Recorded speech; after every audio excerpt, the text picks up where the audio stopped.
하나님의 말씀 시편 48편 1절에서 3절까지 있는 말씀 다시 한번 같이 보겠습니다. 시편 48편 1절에서 3절입니다. 세 절 말씀을 우리 다 같이 한 목소리로 읽습니다. 여호와는 위대하시니 우리 하나님의 성 거룩한 산에서 극진히 찬양 받으시리로다. 터가 높고 아름다워 온 세계가 즐거워하며 큰 왕의 성 곧 북방에 있는 시온산이 그러하도다. 하나님이 그 여러 궁중에서 자기를 요새로 알리셨도다. 아멘. 우리 어제 아침에 3절 말씀 중심으로 해서 우리의 요새가 되어주시고 우리의 피난처가 되어주시는 하나님에 대해 생각해 보았습니다. 얼마나 위로가 되고 힘이 되는 말씀인지 모릅니다.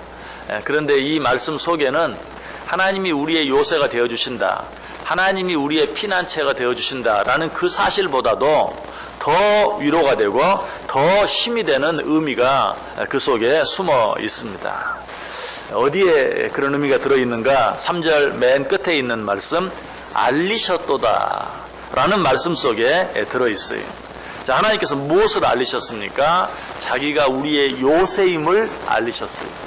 자기가 우리의 피난처이심을 알리셨어요. 누가 알리셨다고요? 하나님이 알리셨어요. 하나님이 우리가 묻기도 전에, 우리가 우리의 요새와 우리의 피난처를 찾기도 전에 하나님께서 먼저, 하나님께서 미리 우리에게 자기가 우리의 요새가 되심을 알려주셨다는 사실이 바로 이 사실입니다. 이 사실보다 더 놀랍고 이 사실보다 더 중요한 사실은 없어요.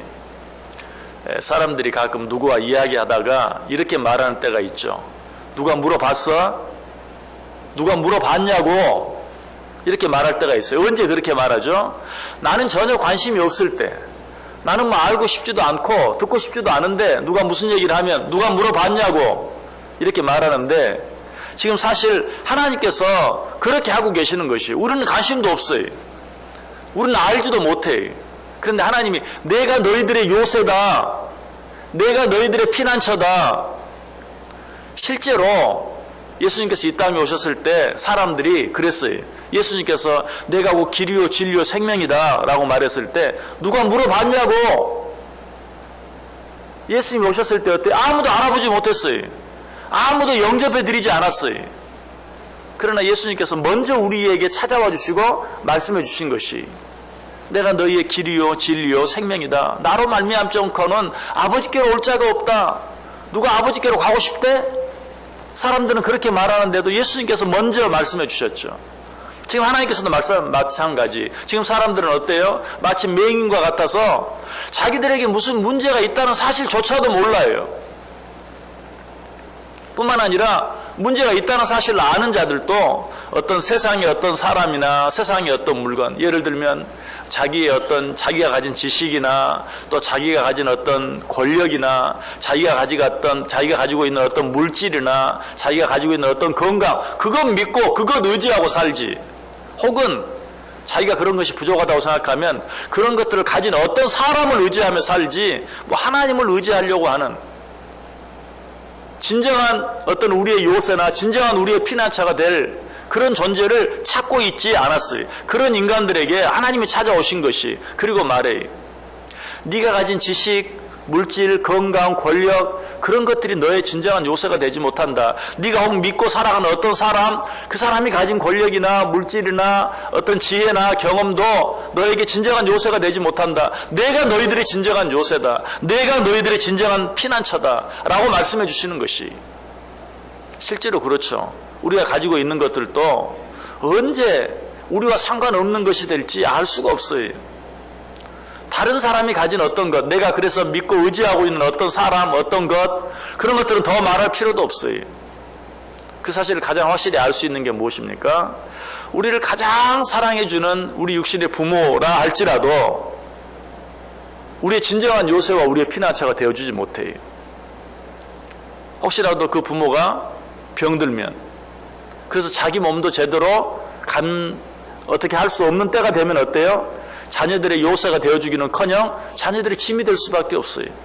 이 세상에서 가장 나를 사랑하는 부모도 그래. 근데 누가 나의 진정한 요새가 되어주고 누가 나의 진정한 피난처가 되어줄 수 있겠어요? 이 세상에 그런 존재는 없어요.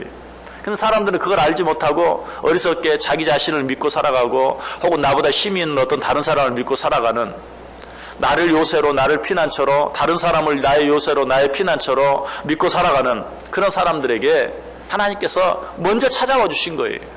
그리고 말씀하세요.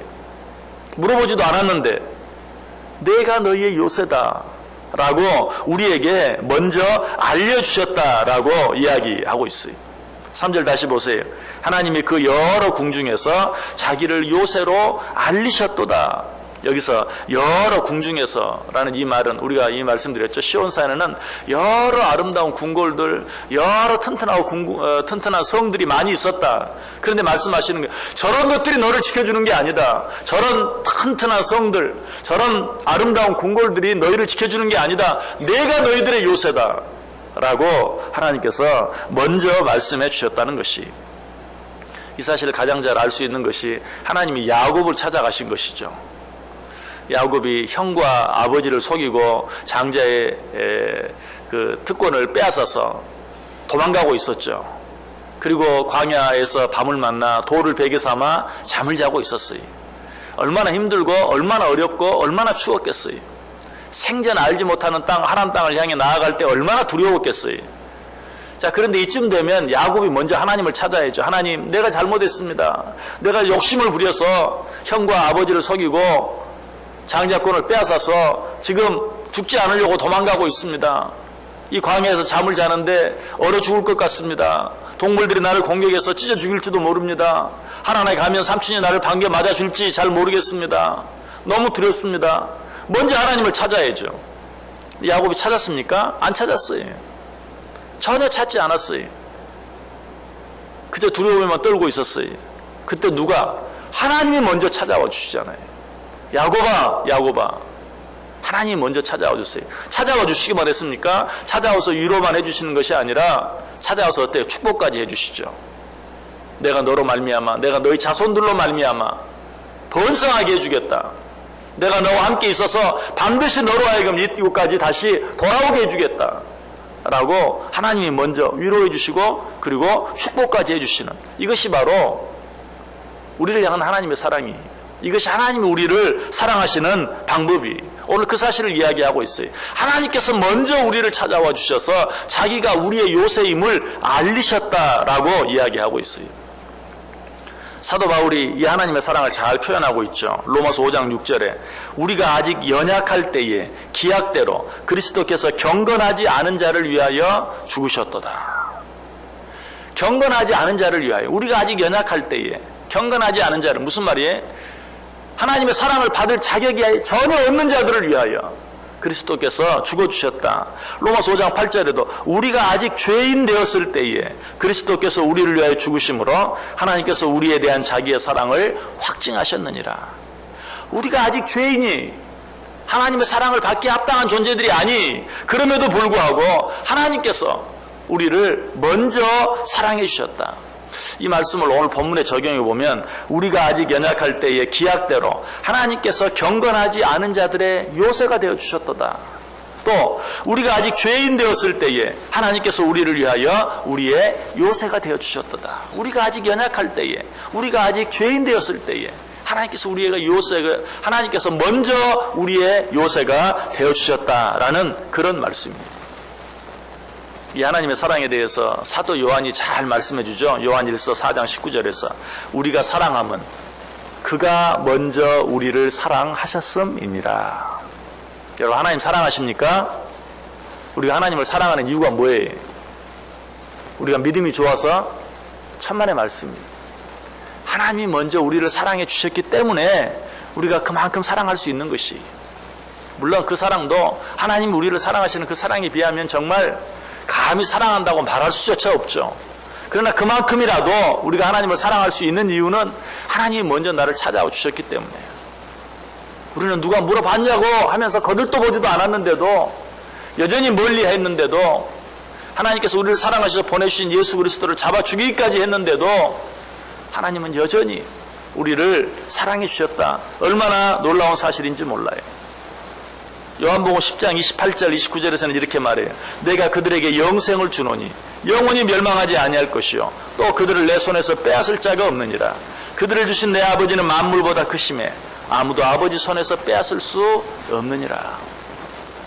자, 하나님이 우리를 먼저 사랑해 주실 뿐만 아니라 놀라운 것은 끝까지 사랑해 주신다는 것이, 하나님께서 우리의 요새가 되어주시는데 일시적으로 한두 번만 어디 너희들 얼마나 하나 보자, 내가 한두 번 해보고 너희들 끝까지 나를 인정하지 않고 나를 사랑하지 아니하면 내가 더 이상 너희 요새가 되어주지 않겠다. 그게 아니, 먼저 찾아와 주셔서 먼저 우리의 요새가 되어주셨을 뿐만 아니라 끝까지 우리의 요새가 되어주시겠다는 거예요.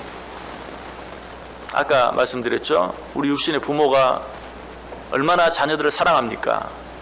그럼에도 불구하고 끝까지 그렇게 할 수는 없어요. 물론 마음으로는 사랑할 수 있죠. 그러나 그 육신, 자기 자신도 마음대로 할 수 없는 때가 되면 요새가 되어주는 것이 아니라 오히려 짐이 될 수밖에 없다. 마음도 마찬가지잖아요. 어느 순간이 되면 자녀를 알아보지 못하는 때가 될 수도 있어요. 이 세상에 끝까지 우리의 요새가 되어줄 수 있는 사람은 없어요. 그런데 하나님께서는 먼저 찾아와 주실 뿐만 아니라 끝까지 우리를 사랑하시고 끝까지 우리의 요새가 되어주시고 끝까지 우리의 피난처가 되어주시겠다라고 말씀하고 있어요. 그래서 사도 바울은 이 하나님의 사랑에 대해서 뭐라고 말합니까? 로마서 8장 37절에서 그러므로 이 모든 일에 우리를 사랑하시는 이로 말미암아 우리가 넉넉히 이기느니라. 우리와 상관없이 우리를 사랑해 주시고 우리와 상관없이 끝까지 우리의 요새가 되어주시는 그 하나님으로 말미암아 우리가 넉넉히 이긴다. 우리의 상태를 보고 하나님이 사랑해 주시고 우리의 상태를 보고 하나님이 요새가 되어주신다면 이 세상과의 싸움에서 끝까지 이길 수 있는 자가 아무도 없어요. 그러나 하나님께서 말해, 내가 너희들의 요새가 되어주겠다. 언제까지? 끝까지. 사도 바울은 이 하나님의 사랑을 깨닫고 이 모든 일에 우리를 사랑하시는 이로 말미암아 넉넉히 이기느니라. 오늘 하루 저 여러분 앞에 어떤 싸움이 있습니까?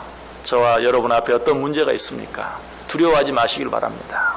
하나님께서는 먼저 우리를 찾아와 주셨고 먼저 우리를 찾아와 주셔서 우리를 자녀 삼아 주시고 먼저 자기 자신이 우리의 요새가 되어 주시겠다고 말씀해 주시고 그리고 끝까지 우리의 요새가 되어 주시겠다고, 너희와 상관없이 우리와 상관없이 내가 너희 요새가 되어 주시겠다고 먼저 알려주셨어요. 이 하나님 믿고 나의 요새 되시고 나의 피난처 되시는 이 하나님과 함께 이 하나님으로 말미암아 이 하루 모든 일들 모든 문제들 속에서 넉넉히 이기며 살아갈 수 있는 자 여러분 될 수 있기를 주님의 이름으로 간절히 축원합니다.